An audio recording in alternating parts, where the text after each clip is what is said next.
Salut à tous, épisode 23 avec l'auto Soudal. C'est un épisode où nous allons aborder des questions qui ont lieu en général dans la deuxième moitié du mois de juin et au début du mois de juillet. On avait laissé ce Tour de Suisse à l'issue de l'étape 2 où c'était très très serré au général. Et puis on est sur une étape 3 où a priori tout va se passer calmement. Je nourris pas d'espoir totalement fou pour Michael Matthews au sprint parce qu'il n'est qu'à 85%. Donc, bon, faut pas rêver trop. En revanche, Bettiol est un petit peu plus en forme. Wellens n'est pas en méforme. Et puis là, ce qu'on va faire, c'est qu'on va choisir de laisser partir Alberto Bettiol dans le final de cette étape 3. Et puis il y a un moment donné où il va être quasiment repris. Et puis en fait, je remets une accélération. Et là, vous voyez, le peloton n'a pas du tout réagi. Et cette accélération, elle va permettre de prendre tout de suite une quarantaine de secondes d'avance. Cette quarantaine de secondes, par contre, qui va se réduire à peau de chagrin à partir du moment où les équipes de sprinters vont vraiment mettre en route. Bettiol va donner tout ce qu'il peut pour aller rallier la ligne d'arrivée, mais voilà, il s'est fait sauter par Arnaud Desmar juste dans les 50 derniers mètres, voilà, quelque chose comme ça. Enfin, c'est vraiment pas passé loin, ok. Bon. Alors, l'étape 4, c'est pas du même tonneau, hein. Là, on est sur un début, même les 2 tiers, voire les 3 quarts qui sont assez tranquilles. En revanche, il y a ensuite une ascension respectable et enfin, bien évidemment, un mur final quasiment. Et ce mur final me fait peur. J'avais envoyé au cas où, j'avais envoyé Van Aert en éclaireur, mais l'échappée n'a pas été tolérée bien longtemps, pas plus d'une cinquantaine de kilomètres par le peloton. Donc c'est rare qu'il laisse pas aux échappées le loisir de prendre suffisamment d'avance, parce qu'en général, il laisse quand même des gros écarts, 3-4 minutes minimum. Voilà.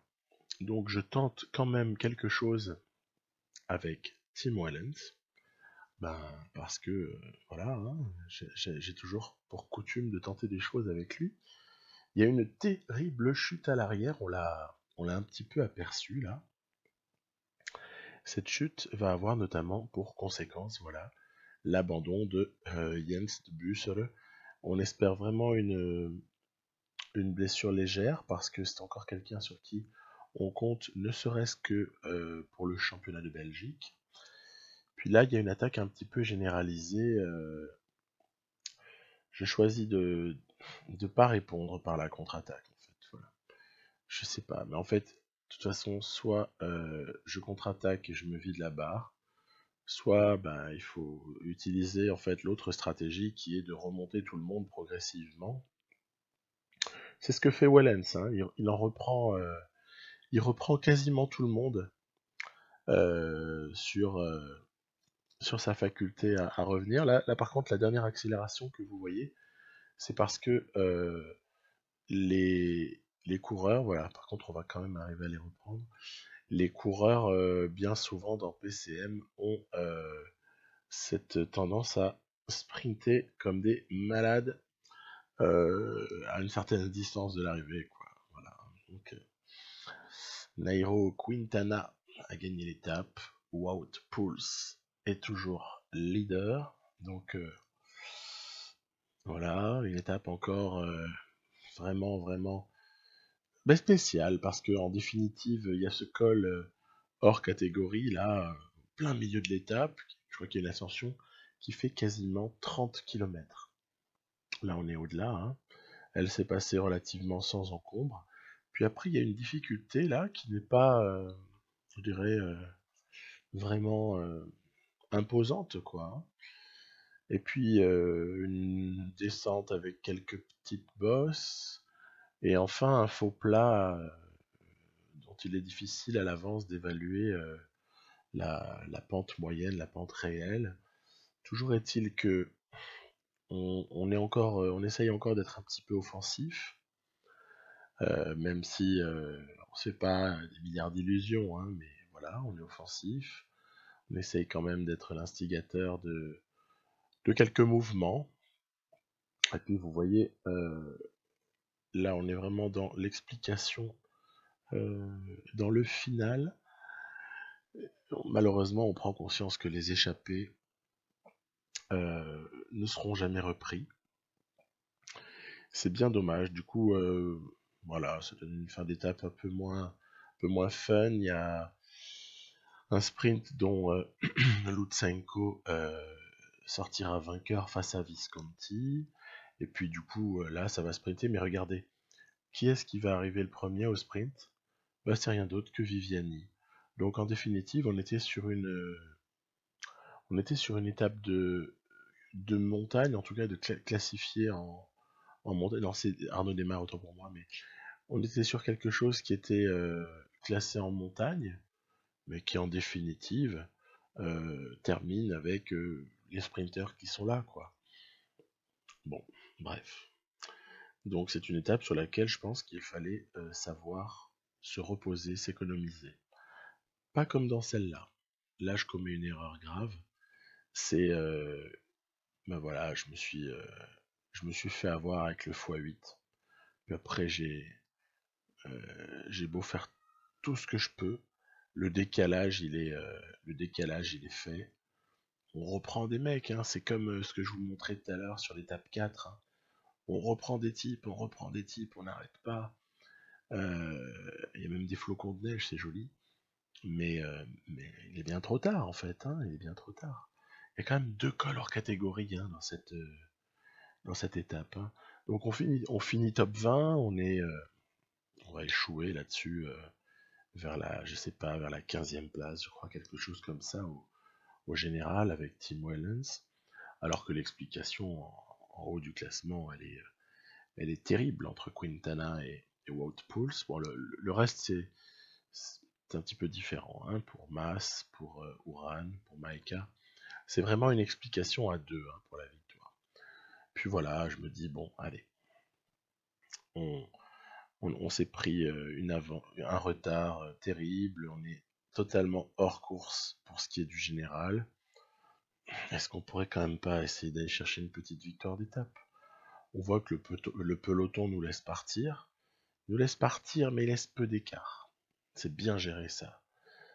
Très très bien géré par l'IA, qui n'aura jamais laissé plus de 2,30 à ce petit groupe de coureurs, dont Wellens. Et puis, évidemment, ben, on va se retrouver en face à face parce que peu à peu on a éliminé les uns et les autres, alors qu'on voit les favoris derrière. Pouls, Quintana en jaune, qui commence à se rapprocher dangereusement. Voilà, ça commence à récupérer les anciens échappés les uns après les autres. On va voir Steve Morabito qui va se faire absorber. Encore, j'essaye de gérer mon énergie en fait. C'est pour ça que je fais un effort assez faible avec Tim Wellens. Si bien que quand Spilak et certainement plutôt Wout Poels et Quintana arrivent, bah, il n'y a qu'une seule chose que je peux faire, c'est essayer de me raccrocher aux branches. Voilà. J'essaie de me raccrocher et regarder la barre. Elle est en souffrance totale, Tim Wellens. Il est en souffrance totale. Euh, Bref, voilà. On se fait déposer par Quintana. Et ouais, c'est dur, c'est dur. On allait chercher une victoire d'étape, on s'en prend on se prend une deuxième place. Voilà, je crois que bon, il y a des fois où ça joue en notre faveur et puis il y a des fois où ça se passe pas du tout bien comme on espérerait. Ben, pour ce Tour de Suisse, ben, c'était la deuxième solution. Victoire, mais triomphante. En tout cas, non, pardon, il reste encore une étape, mais À ce stade-là, ultra domination de Quintana. D'ailleurs, Pouls n'est pas en reste. Il effectue aussi un très très bon Tour de Suisse. Alors, on était au soir de l'étape 7, là on est au début de l'étape 8, mais elle n'a pas beaucoup d'intérêt pour le général, cette étape 8, puisque c'est un sprint massif qui ne parvient pas à reprendre l'échappée du jour. Voilà, un coureur hongrois, Matthews, bah oui, Matthews à 85%, bah c'est pas le Matthews qu'on va voir au Tour de France un peu après, hein. Voilà, hein, il sera d'un autre niveau, hein, je vous rassure. Voilà. Il y a un petit CLM pour conclure tout ça. Alors, je vous ai montré Campenarts parce que bah déjà c'est un spécialiste, hein. On voit que il a réalisé déjà un premier gros temps à l'intermédiaire 1. L'intermédiaire 2 est en train d'arriver. Voilà, là il explose tout à l'intermédiaire 2. Ce qui fait que, pardon, on a la satisfaction au moins. C'est temporaire bien sûr, hein, mais voilà, on prend le classement. On prend le classement pour le moment. Ah oui, non. Eh bien oui, il y a Tony Martin quand même, qui est venu dire que c'est lui le patron. En plus, il met un énorme écart à tous ceux qui l'avaient précédé. Et puis voilà, notre meilleur classement, c'est 11e avec Tim Wellens. Donc c'est lui qui prend son départ en dernier, hein, pour la Lotto Soudal.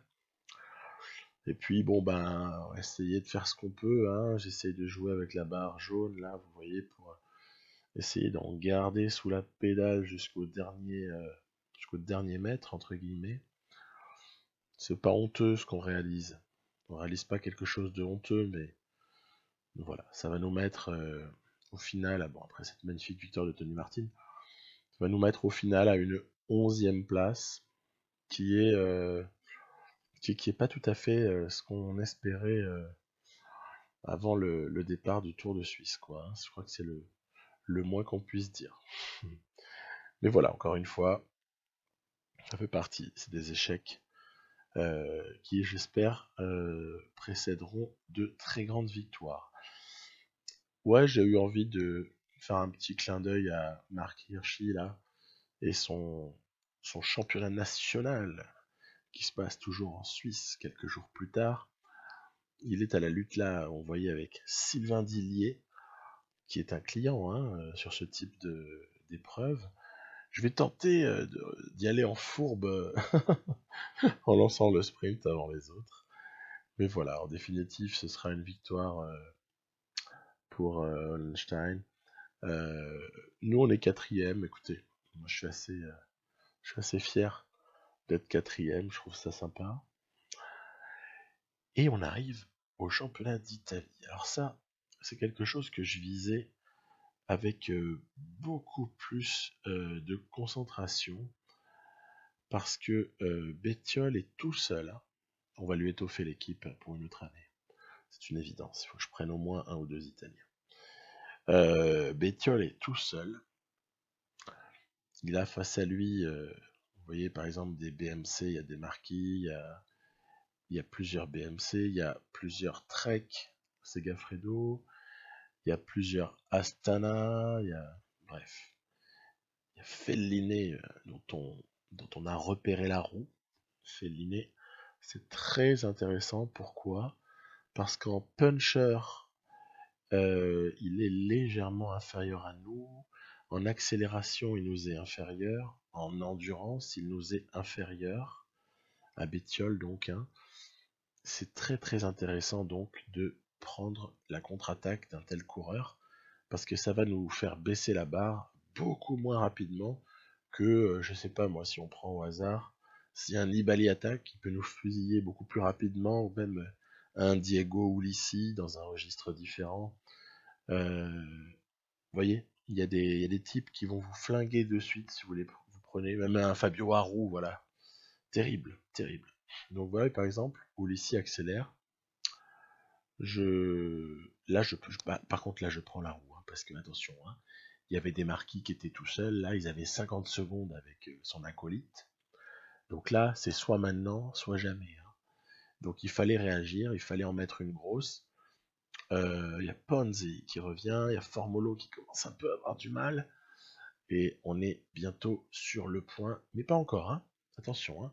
Il y a un BMC là, mais c'est un attardé. Donc voilà, des marquis, il est... ça y est, maintenant il a été repris. Bon, on est en tête. On est un groupe de plusieurs coureurs. Voilà, il y a Felline, il y a Formolo, il y a Bataglin, je pense, il y a Diego Ulissi. Donc, il va falloir être malin. Il va falloir être malin, et moi, dans ces cas-là, je vous ai dit, hein, je prends la route Felline. Et en fait, j'ai eu plutôt de la chance parce que quand Ulissi plante une attaque qui aurait pu nous faire mal à tous, eh bien, c'est Felline qui réplique, et puis nous ne consommons quasiment rien pour répliquer à toutes ces attaques-là. Dès lors, ça sent relativement bon. On est à 1,5 km, bientôt 1,2 km, on est à 1 km. Allez, je lance.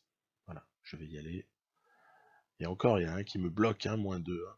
Hein. -2, je suis bloqué par, par Ponzi, là. Et voilà, victoire. Celle-là, elle fait plaisir. C'est une victoire qui fait super plaisir. Parce que tout seul, hein, il n'y a pas de coéquipier. Bon, il était en bonne forme, hein. Il était en bonne forme, je ne vais pas pleurnicher non plus. Mais vraiment, vraiment, très très bonne victoire pour moi. Avec Bettiol, qui va se chercher tout seul son maillot de champion d'Italie, qui vient jusque-là couronner un bilan plutôt sympa avec quand même Milan-San Remo, une étape sur Tirreno, troisième d'Estrade Bianche, donc champion d'Italie. Allez, je le prends au Tour de France, je modifie le planning. Voilà. Parce qu'il me le faut, il va y avoir besoin de très très gros coureurs pour essayer de secouer tout ça au Tour de France. Mais dans l'immédiat, c'est le championnat de Belgique. Il est hyper important pour nous, le championnat de Belgique. Alors, j'avais tenté quelque chose avec Wellens pour essayer de fatiguer l'adversité. Ça n'a pas trop marché, puisqu'il reste par exemple encore 3 BMC. Ça veut dire que Van Avermaet, nous n'avons pas réussi à l'esseler. Je tente avec Wout van Aert. Vous voyez, il y a 4 BMC, ça veut dire qu'il y a Van Avermaet plus 3 autres, quoi. Donc on n'est pas mieux lotis qu'eux, hein. On n'est pas mieux lotis que les BMC. Ils sont même, pour être franc, ils sont même à 4 contre 3. Hein. Donc là, par contre, ils vont plus être à 4 contre 3 parce qu'en définitive, le peu d'énergie que Wellens a en reste, je vais l'utiliser afin d'essayer d'emmener Tish Benoît dans les meilleures conditions, puisque c'est un peu ainsi que l'histoire de cette partie est en train de s'écrire là sur les derniers mois. On voit que Tish Benoît est en train vraiment de réaliser il renverse des montagnes, et Tim Wellens serait un petit peu dans le dur en fait, hein, dans cette année 2019. Donc je vais continuer un peu sur le même principe, hein. C'est lui qui aura fait tout le boulot, vous voyez, pour mettre sur orbite Tish Benoît. Et donc, départ de Tish Benoît à 4-5 km de l'arrivée, avec comme ça l'espoir d'aller conclure. Oui, mais sauf que Meurice revient assez incroyablement, ce qui fait que il y a de nouveau une petite incertitude là sur la victoire. Donc je vais lancer le sprint et ouf, bon, ça va, ça passe. Tish Benoît rajoute une petite ligne à son palmarès. Je suis assez content d'aller le chercher, ce titre. Et franchement, j'avais peur de Van Avermaet, hein, parce que il a l'air en forme, le coco. Alors attention. Donc, on passe au Tour de France. L'année prochaine, je changerai le parcours, hein. Je ne ferai pas que sur le tour. D'ailleurs, je le ferai sur beaucoup d'épreuves. On a une équipe qui est pas trop mauvaise sur le papier. On va pouvoir être présent un petit peu partout. En tout cas sur plusieurs types de terrains. Voilà.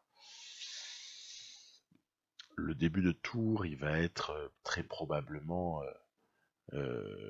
essentiellement pour Matthews. Hein. Ça va être lui qui va sûrement être notre carte. Il y a Van Aert qui traîne là. Attention, hein, mon poulet. Hein. Il faut remonter très rapidement. Surtout que vous allez voir, je vais instaurer un truc dans les derniers kilomètres de ces étapes de plaine de début de Tour de France. Alors oui, Matthews, il n'a pas un train comme l'an dernier, Greipel. Hein. Matthews, il faut qu'il se débrouille. Mais c'est pas bien grave, parce qu'il est capable de le faire en fait. Hein. Il est très capable. Je vais instaurer le petit départ de Wout van Aert. Voilà. Il va tenter d'accélérer un petit peu les choses.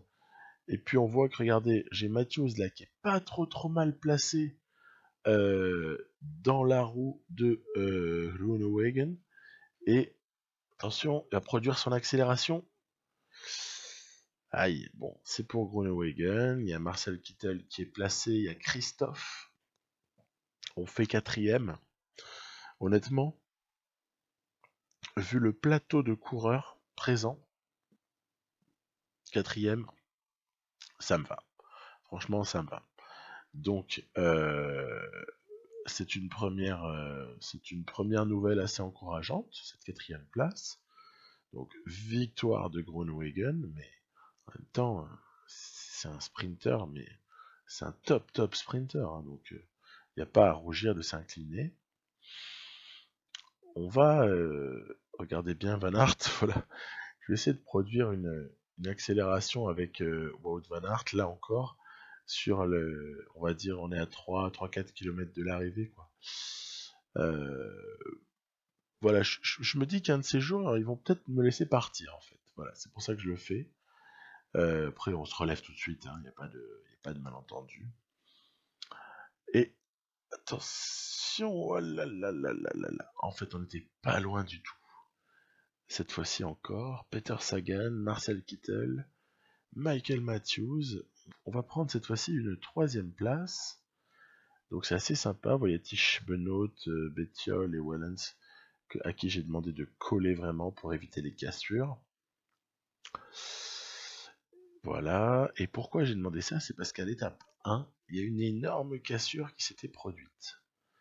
Mais aucune incidence sur le général. Aucune incidence, heureusement. Mais il y avait une énorme cassure.